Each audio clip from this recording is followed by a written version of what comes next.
It occurred for the first time in 1928 in a hospital in Wilkes-Barre, Pennsylvania. No one noticed except the sleepy maintenance man shoving a push broom down the hall past the nursery at 3 a.m. He was startled by it and drew a quick breath, but since he had fallen slightly behind in his work and still had the whole OB/JYN floor to do, before he could take his cigarette break, he looked away.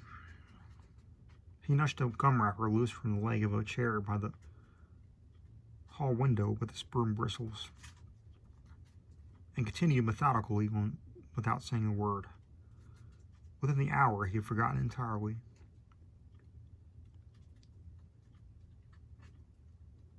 Two days later, a nurse named Jean Vargas in Tampa noticed it. "Did you see that?" Her hands were full. She was preparing bottles for the newborns, but she gestured toward a bassinet with her head. "What, you mean Gonzalez? I just changed her. She's asleep." Victoria Patterson, RN, glanced down at dark-haired baby girl Gonzalez, who lay on her back with one chubby hand nestled beneath her chin. Her eyes were closed. "Is she okay? You sure?" Victoria nodded and picked up a newborn labeled Baby Boy O'Brien. She headed for the changing area. "She's fine. Why?" "I thought she..." Nurse Vargas hesitated. She didn't know how to describe what she thought. Maybe she imagined it. Surely she imagined it. Maybe she had a migraine coming on, and sometimes those cause visual distortions. A shimmering in her peripheral vision. She would take an aspirin, she decided, first chance she had. No, never mind, it was nothing. She turned back to what she was doing and chuckled slightly at her own imagination. For a moment, she thought she had seen, out of the corner of her eye, baby girl Gonzalez float upward and hover in the air briefly before descending again into the bassinet. Actually, she had seen exactly that. It happened everywhere that year, but was so fleeting, so momentary, that it went unnoticed by sleep-deprived parents. It was baby girls, always. Little Betsy or Caroline would, without warning, ascend briefly from the padded floor of a playpen, then blink in a surprise, giggling as she plopped back down beside her stuffed bunny. High chairs presented a problem, and sometimes Judy or Peggy, chin smeared with oatmeal, would whimper as she attempted liftoff, but was thwarted by her own dimpled knees against the underside of the tray. Gradually, though, as toddlers, they forgot. Their attention turned to walking, talking, allergies, tantrums, and pie training. Perhaps in their dreams they remembered and re-experienced the wonder and exhilaration of hovering above their own sedentary, diapered lives. But they were earthbound now. There was so much else to do, to learn. The astonishing moments of brief soaring became fragile memories buried deeper and deeper until, like recollections of birth itself, they were too deeply hidden to call back.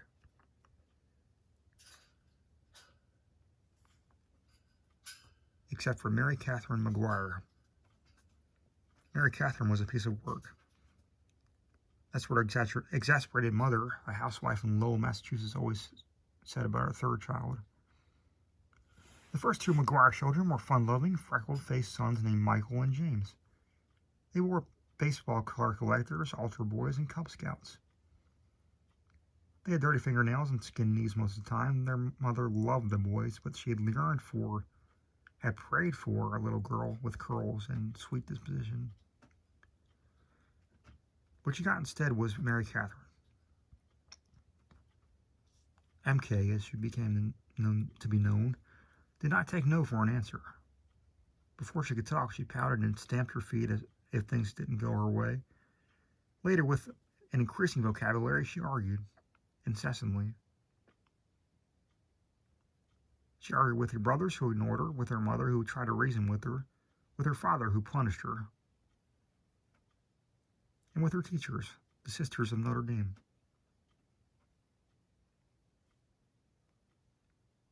The sisters had their feelings. They actually admired Mary Catherine greatly.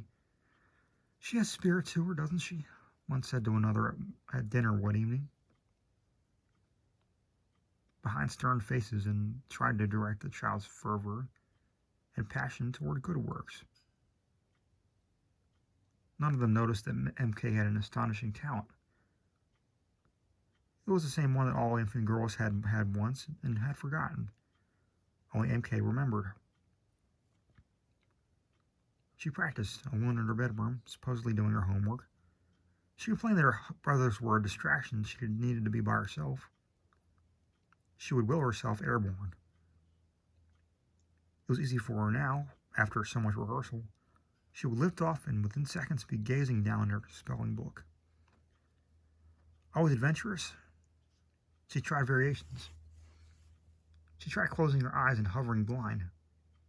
It took a moment to get her balance, but she could do it, though she decided it was dull. The fun was in looking down. She tried circling, but found that returning to her chair was difficult if she ended up facing the wrong direction. MK decided to work on her form. She had a distinct feeling, a sureness that she could propel herself to greater altitudes and greater distances. To the ceiling, watching out for a head bump, of course. Over the corner room, above her bed, to the window, through her window. All that was possible, MK felt.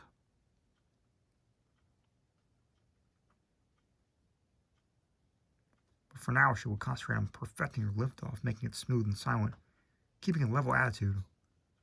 Tilting was awkward. It made her feel a little dizzy. And landing back on the chair neatly without mussing her clothes. Mary Catherine did not feel guilty or secretive about her peculiar skill. It was not like her brother Michael's nose-picking habit, which he had to take into doing furtively to avoid his mother's outright slap. It was not like her father, who now and then announced that he needed to check the mileage, or tires, or battery, when the car had disappeared into the garage where they all knew he was smoking a forbidden cigarette. It was for MK more like a pleasurable, solitary hobby, like elderly Mrs. Kuzminski, next score, who played the piano in afternoons. Everyone could hear, especially in summer when the windows were open, and they played pretty well. But if you happened to be there, maybe visiting in her kitchen or asked her to play something, she said no. It was something she preferred to do alone. Or the way MK's Aunt Eunice played solitaire. She never played when anyone else was there, though she left the cards on the table if you visited, and knew the instant you left, she moved the red jack onto the black queen. Sometimes, though, at her desk at school, it amused MK to ascend slightly. Not far enough for anyone to notice, maybe an inch or two. Once on a hot spring day, she pulled the skirt of her St. Pius uniform loose and fanned herself with it while his sister was looking the other way. And she lifted off just a tiny bit during arithmetic. And once, just for a private laugh, she had done it during confession. Though in this tiny closed space, murmuring to Father O'Connor about how she sassed her mother on Thursday, stolen a quarter from her brother James on Friday, and argued with Sister Annunziata on Monday and Tuesday. Oh, actually every day, Father. MK rolled herself upward. First an inch, then another, and another, until she was quite high, as if he had noticed, if he peered through her grill. She peered herself and could see that he wasn't even looking in her direction. Father O'Connor would have been surprised to see that his eyes were suddenly level with MK's hips instead of the top of her unruly brown hair. She let herself down in time to hear her penance and his suggestion that she be kinder to Sister Annunziata, who was getting old and nervous and needed special consideration. She'd always thought of it, this special skill she had, as rising. At age 2, in her crib, barely verbal, she said to herself, "Rise," as she lifted in her pajama self in the air for a gleeful moment. Now in 5th grade, she knew that she didn't need to say the command. But it helped somehow to describe it to herself. "You're rising now," she would whisper toward the desk. As if apologizing to her spelling book, she would be briefly unavailable. When MK was 12 in 7th grade, she discovered that in some cases she did not need actually to separate herself from the chair. She could astonishingly will the chair itself to rise with her. This was more comfortable than a chairless rise and less frightening. Sometimes chairless, she felt slightly dizzy and faint looking down, but with a firm chair seat beneath her, she was more than secure at great heights. This was important because by now she was occasionally, at night when no one could see, leaving her bedroom through the open window, and sometimes found herself rising to startling altitudes from which she could look down at rooftops. This was not true, however, of every chair. Most were firmly rooted and stayed so while MK hovered over them. The blue upholstered chair in the McGuire living room never budged, though often, when she was alone at home, MK rose from it and examined the ceiling light fixture. From above, there was a dead moth inside the square frosted glass below the bulb. The blue chair simply didn't move. She tested chairs everywhere for years and determined that eventually that there were only 7 chairs, no more, that could rise.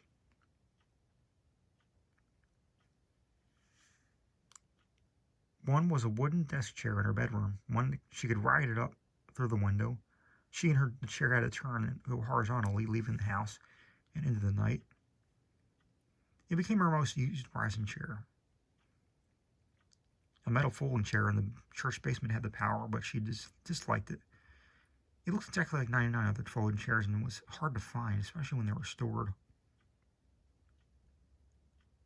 The third was in the basement of the McGuire house. It was a dusty dining room chair with a broken leg.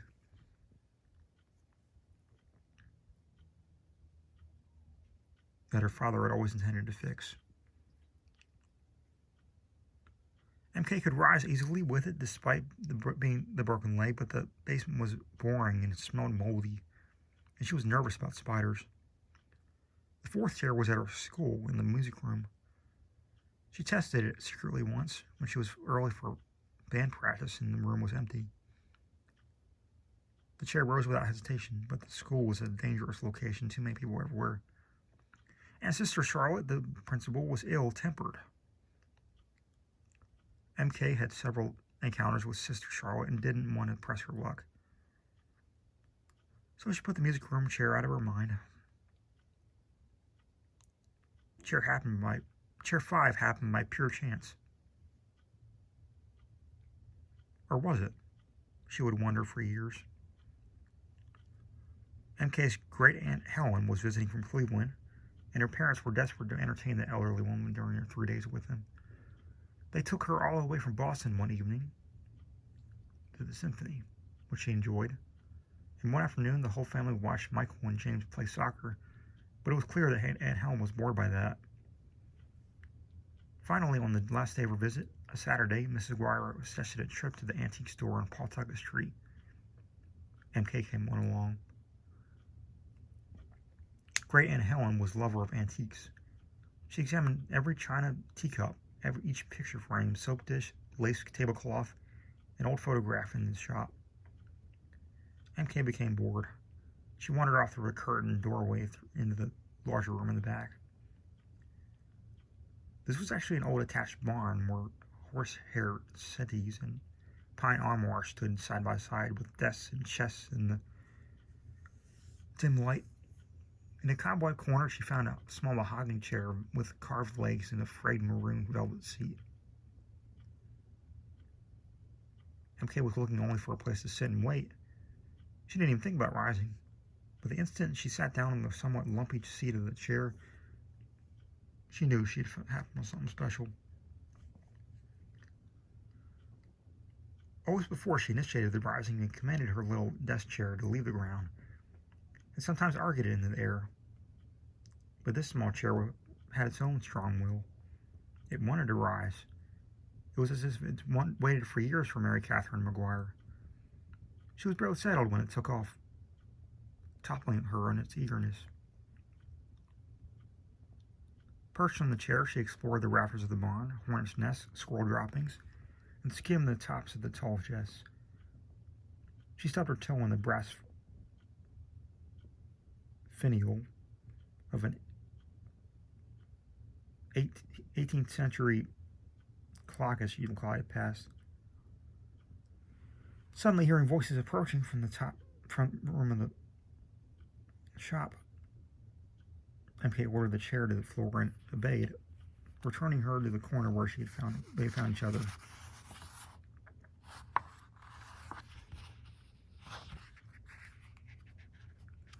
Driving back home with her mother and great aunt, MK counted the blocks to Pawtucket Street, decided it was a walkable distance, and vowed to visit the fifth chair again as soon as she could. Chairs 6 and 7, which she identified a few days later, were unremarkable. They were in the waiting room of an orthodontist's office, fake leather side by side, testing them while she waited to have her braces tightened. MK felt their possibility. They could rise, but there was no place to go. Just an acoustic tile ceiling and nothing to look down at except on a stack of highlights for children. And that was it. 7 chairs. 2 weeks after Aunt Helen's visit, her first opportunity, MK walked the 14 blocks to Pawtucket Street, only to find that the 5th chair was gone.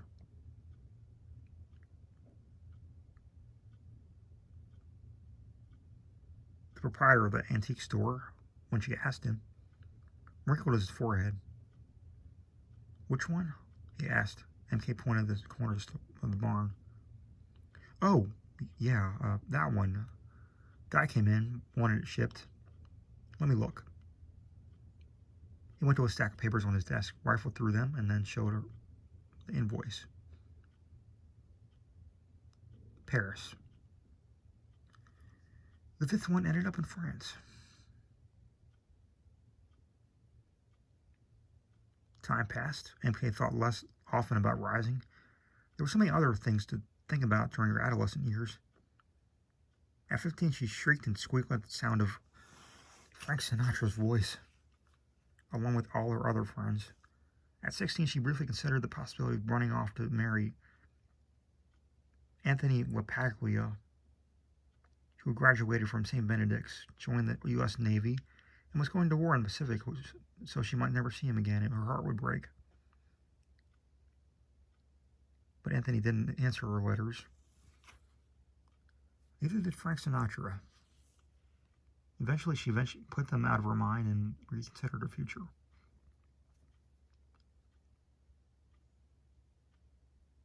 The sisters at St. Pius were delighted when MK, at 17, confided in them that she felt a calling, a vocation.